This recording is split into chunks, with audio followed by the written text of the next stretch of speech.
This intro theme is so chill. Welcome everyone to the Touhou 1cc Guide series, where we look at every Touhou game, break it down and make it easier for new players to get their first no continue clear. I'm your host, Lorenzo. Join me today as we look at stage 1 and 2 of Touhou 6, the embodiment of Scarlet Devil. Let's not waste any more time and jump right into it. This series is going to be on normal difficulty. I started playing on normal, you are going to start playing on normal as well. Next, the shot type. It's really simple. For this specific game, I'm picking the first one. It's the homing shot. It's a versatile shot that makes it easier to play through the stages. With that said, let's jump into stage 1. Here we go. Here we are. One of the, if not the easiest, first stage of any Touhou game. You might be saying, hey, I can get through this stage without dying. Well, there is a reason for that. This stage is a bit deceptive. So it has like a artificial difficulty. I mean, if you think about it, bullet hell games are like everything is artificial difficulty. But that's the point. So, to show you what I mean, I'm going to make an example on a higher difficulty. So I'm going to choose Lunatic here. Let's start.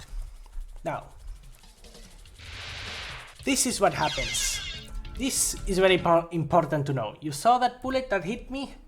That was a bullet that was aimed at my position when it got shot. What does that mean? That bullet has a fixed trajectory. So to mitigate that, we have to move out of the way of that trajectory. And voila, you got one of the most powerful movements in any shmup game or video games in general. Moving out of the way of aimed attacks. You see this? And just slightly moving in one direction. And while doing that, I go out of the way of the threat that I'm doing myself, because by staying in one spot they are going to pile up bullets and I'm moving away from that threat. That's the beauty of aimed bullets.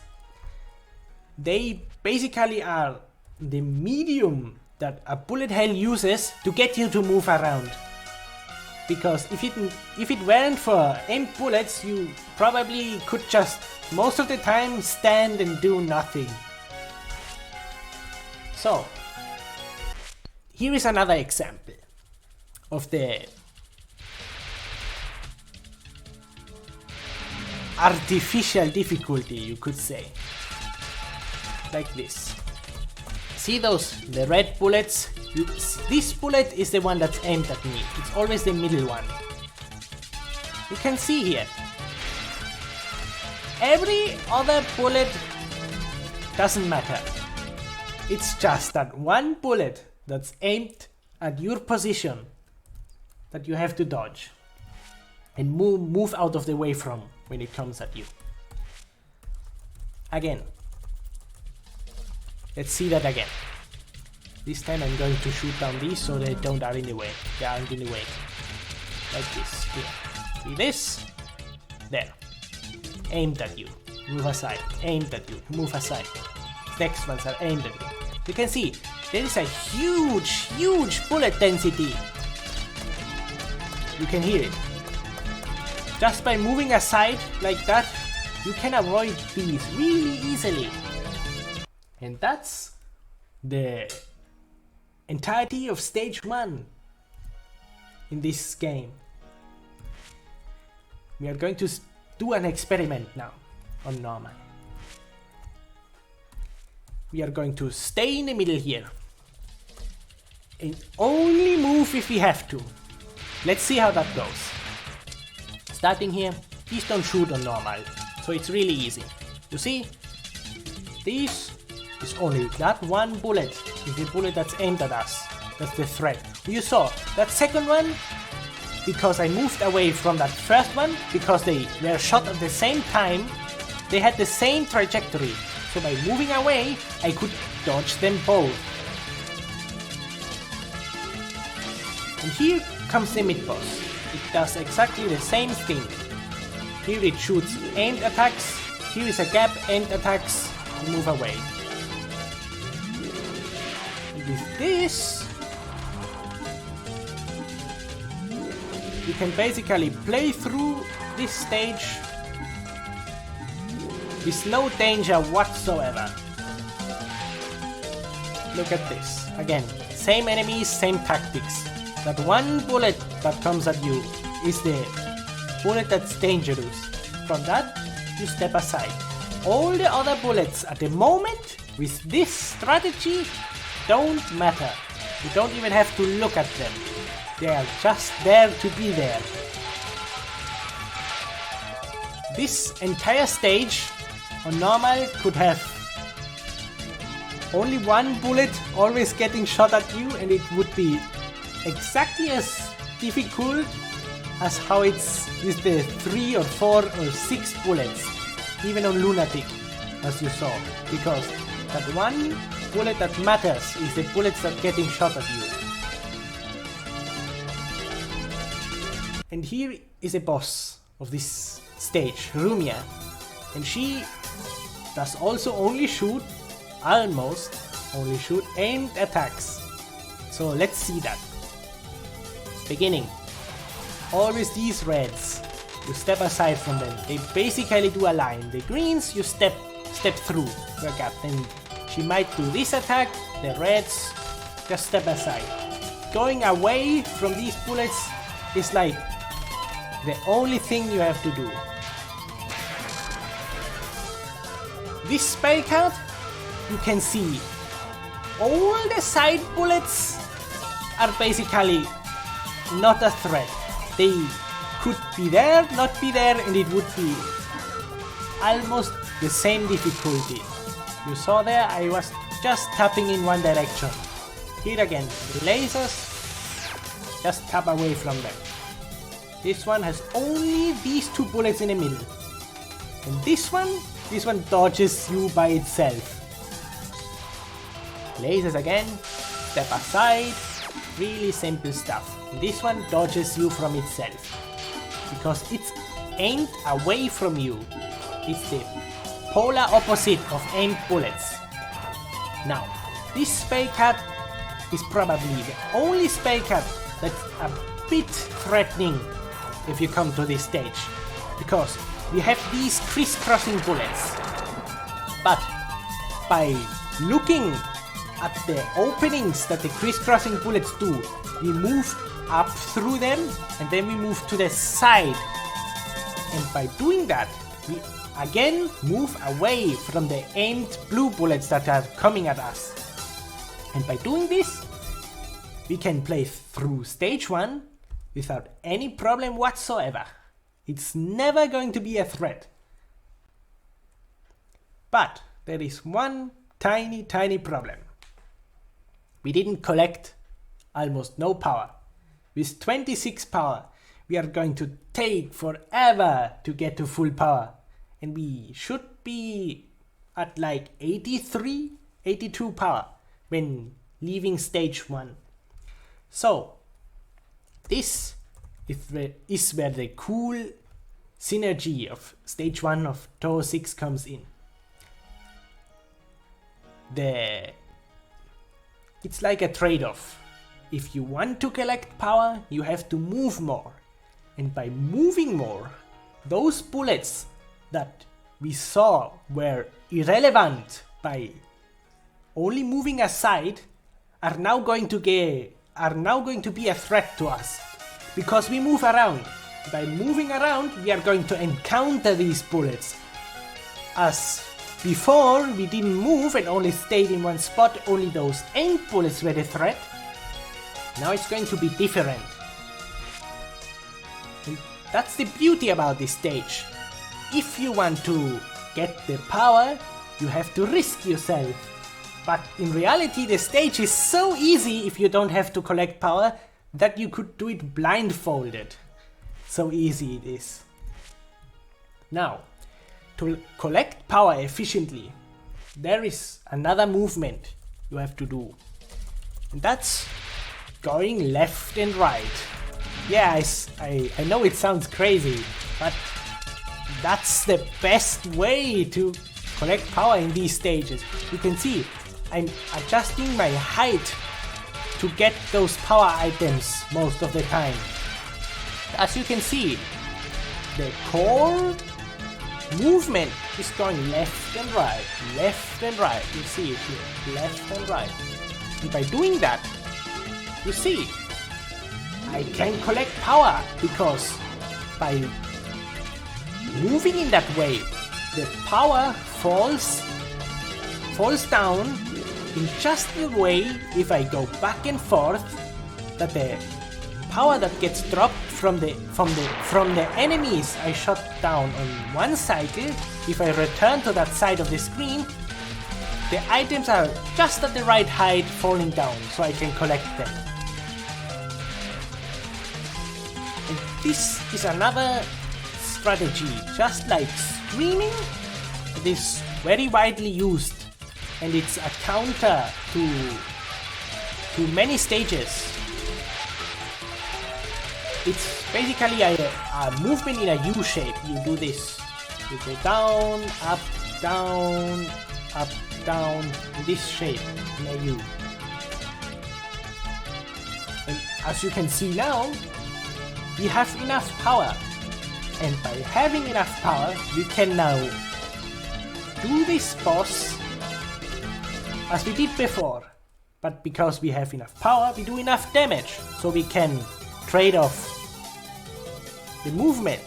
We don't have to move anymore because we do the damage we didn't do before.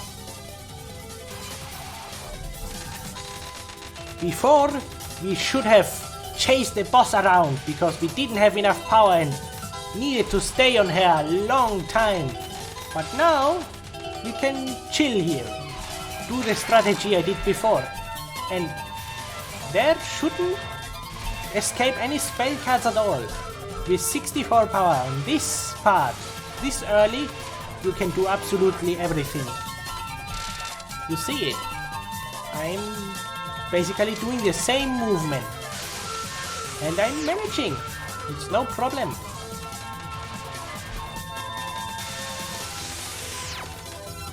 See me here, just stepping aside when the bullet comes at me. Really easy. And here is the last spell card. I told you that it's going to be a bit of a threat. See, move through the gap, and always move to one side. Or specifically away from the last position where you were standing. Like this. You see? We did it. Really easy. And that's about it for stage 1.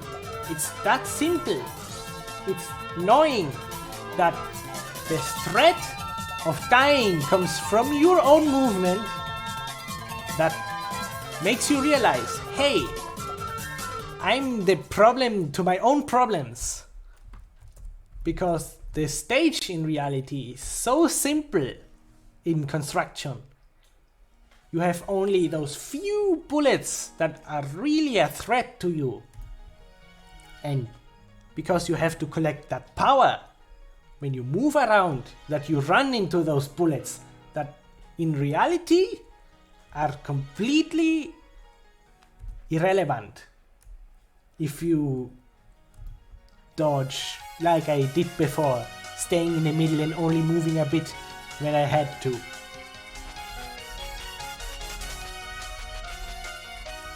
So, now we are going to move on to stage 2.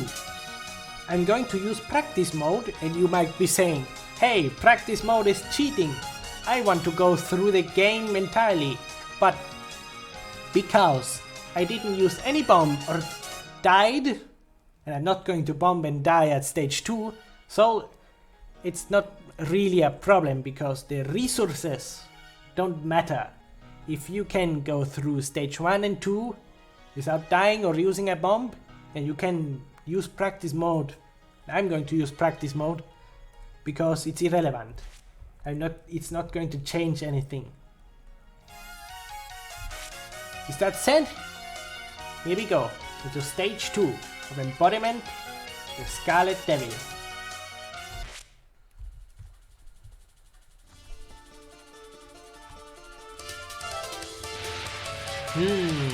Look at this. Yes, that's right. We can do this whole section of stage 1 before we reach the mid-boss without moving. I can assure you, on normal difficulty, if you just stay here and shoot, you will not get hit.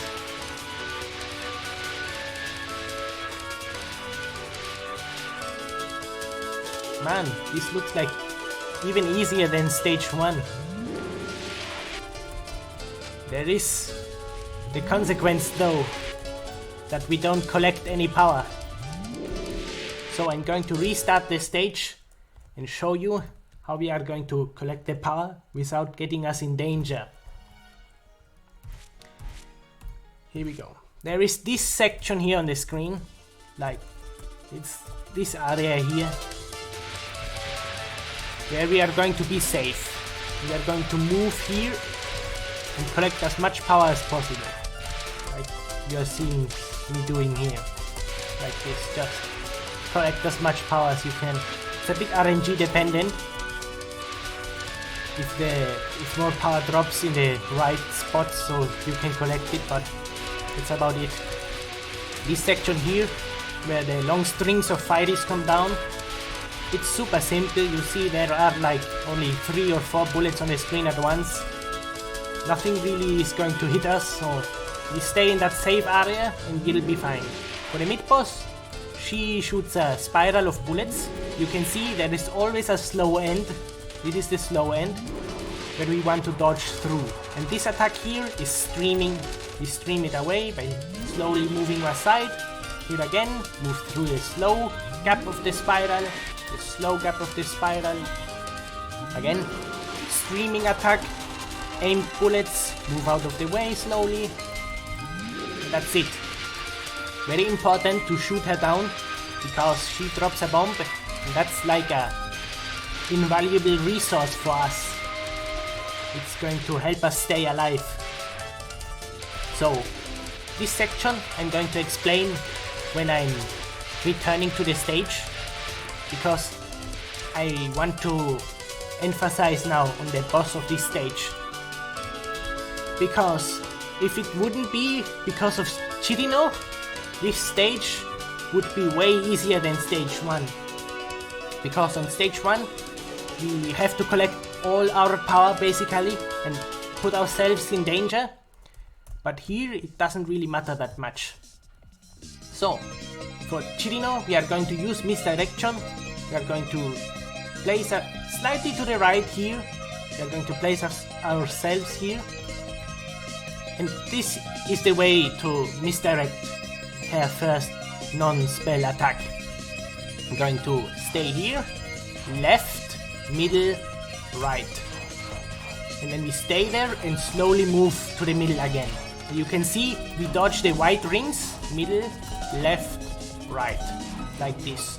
And watch out for the side bullets of these. You really have to stop focusing and just book it out of there, because they are going to hit you.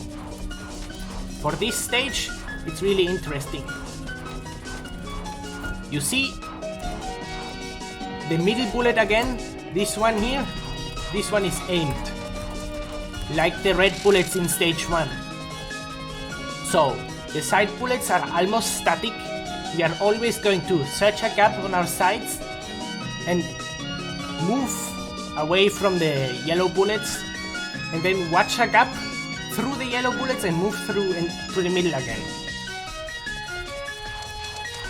For this attack here, this non-spell, you guessed it, it's streaming.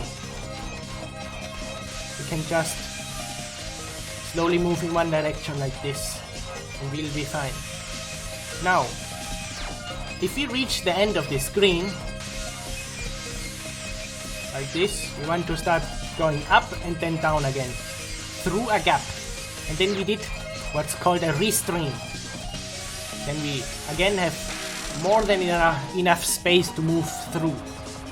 This attack here, it's a bit annoying, but the barrage of bullets you saw there, when she doesn't freeze them and spews them out, there are lines we can move through that are free, where no bullets are going to be. You are going to have to move a bit to move through them, but you can see here, this was not a line, and here either. It was here in the middle, there was that gap, that here again, you can see, I'm moving here, and automatically this line here was the safe line. You can see. I don't know if I'm explaining this really well, but you can see. Don't try to dodge the bullets yourself. Move to an angle where the bullets fly perfectly past you, basically. That's what I meant. Then you just move, and the more you can be safe and don't have to dodge at weird angles, you are going to be safe, basically, because when you try to move yourself, you are going to be really inaccurate. That's a thing I have learned. So you basically want to put yourself in one position and let the bullets fly past you, because the bullets have a fixed trajectory.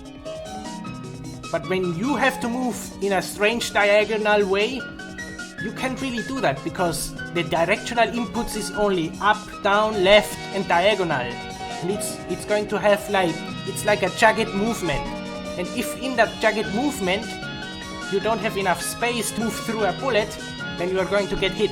So you want to just minimize that error, that movement error, as much as possible.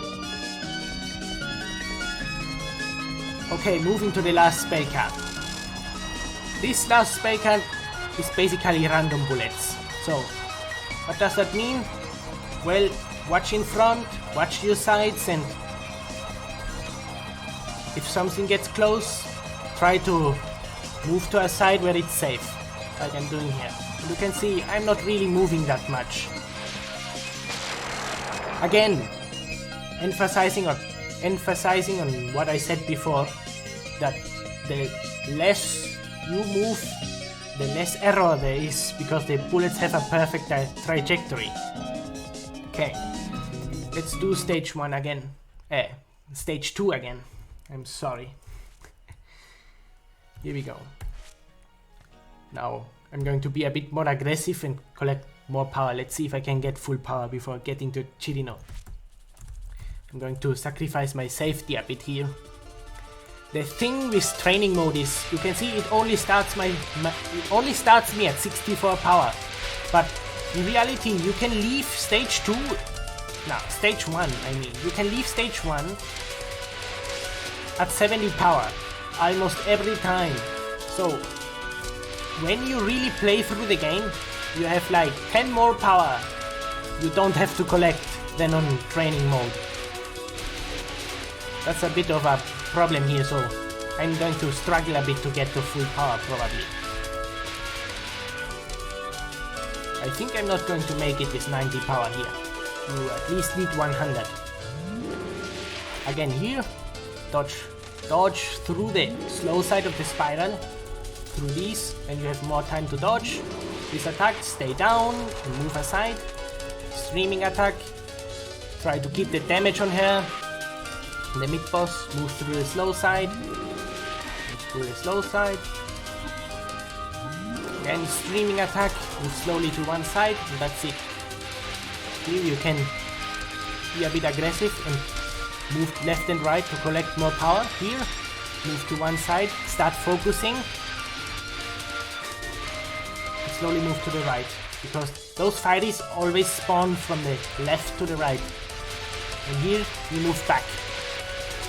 And we shoot them down so quickly that they are not even going to shoot bullets. So it's like, it's a free section basically if you do the movement correctly. Again, the fighters start spawning in this direction. Once the big ice shards start spawning, you are going to stay here and slowly follow them like this. And once here, you are going to stay here for a while and they are going to start spawning in the other direction again. You are going to do the same, slowly shoot them down. Okay, Chirino again. Misdirection, first attack. Slightly to the right, right, left, middle, right. And then you stay here and slowly stream the white rings away. Middle, right, middle, left. Wait, that was... I said it the wrong way around. You get the idea. Here again. These are aimed. These are aimed. Watch your gaps on this side. Shoot here, go through this gap, go in the middle again. 2, gap, side, gap, gap, middle. And like this you should be able to survive. Here. Streaming attack. Slowly stream to one side. Aimed attacks. Like in stage 1. We already learned this. This should be no problem for us. If she walls us in, we move up and then down through a gap. And then we start moving in the other direction. Restring. Also a very powerful movement strategy. We are going to see in other Touhou games later. Here, try to minimize your movement. Let the bullets dodge you by themselves, because you move to the right position. Like this. You can see. Because the bullets move in a straight line, I can watch them and even move through really small gaps, because I know the bullets are moving in a straight line, so they are not going to collide with my hitbox from the side. Last spell card, semi-random. Look for big gaps, like here for example, or here. And then try to stay in those big gaps as much as possible. And then you will survive. So, that's basically stage 2. It's also relatively simple. The Chirino might be a bit of a problem for you if you start, but I can tell you she's really not that hard. The only harder spell card maybe is the perfect freeze. When she freezes the bullets and they start moving again, you really have to watch out, because they can come from the back again. They can come, they get frozen, they move off the screen, and then they slowly move from behind up towards you. That sometimes killed me. You have to watch out for that. Yeah, but that's basically it. I'm probably going to now play through stage 1 and 2 in a row and explain everything I told, so you can really bring it into your mind how it works. So let's do that. Here we go. From stage 1. As I told, on stage 1, left-right movement, like this. Try to collect as much power as possible. You are going to see me play a bit more aggressively now, so you can really get an idea what is possible and what is not possible. You see there? That angle is exactly, if you move down and right, you can exactly follow Runia in that, if you move like that. Here again, be aggressive, move left and right. Like this.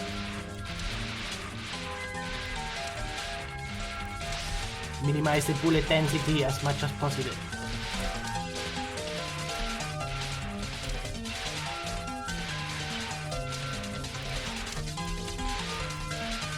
Nothing too hard. I can't get that power. It did escape me.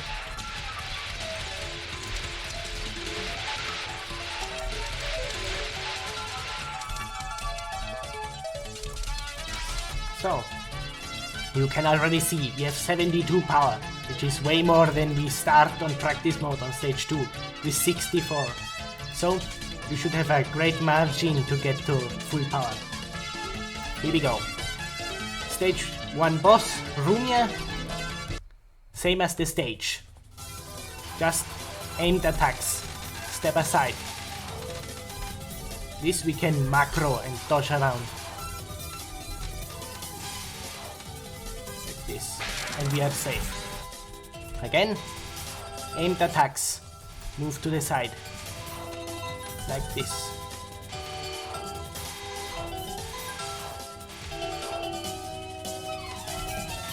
You can see me bottom hack even, because I know I'm completely safe and nothing is going to really put pressure on me. I'm ballsy, I'm going to get raise here, so I get more score.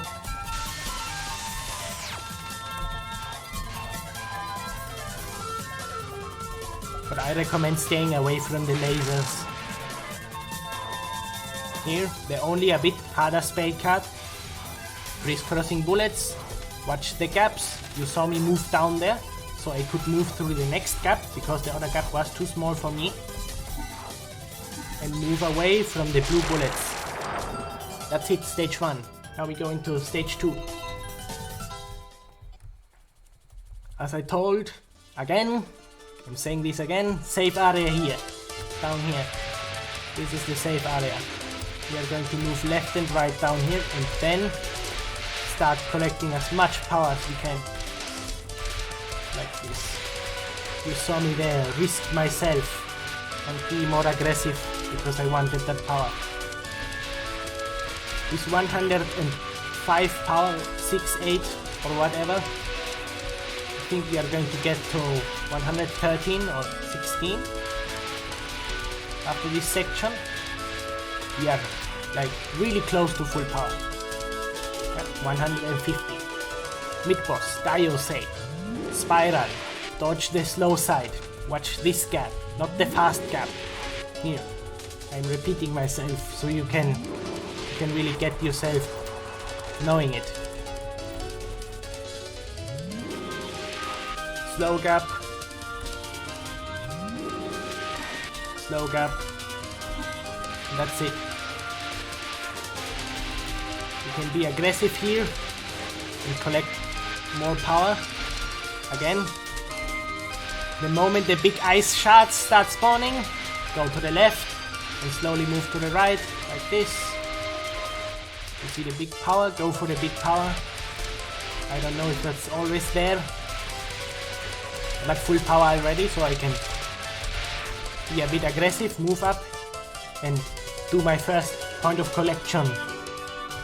Now we don't have to worry about power ever again. Here we go. Chirino, stage 2 boss.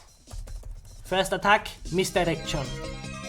Be slightly on the right and like this. Right, left, middle, right. Slowly move to the middle. Middle, right, middle. Wait. I'm always screwing that up. Come on. Again, you get the idea.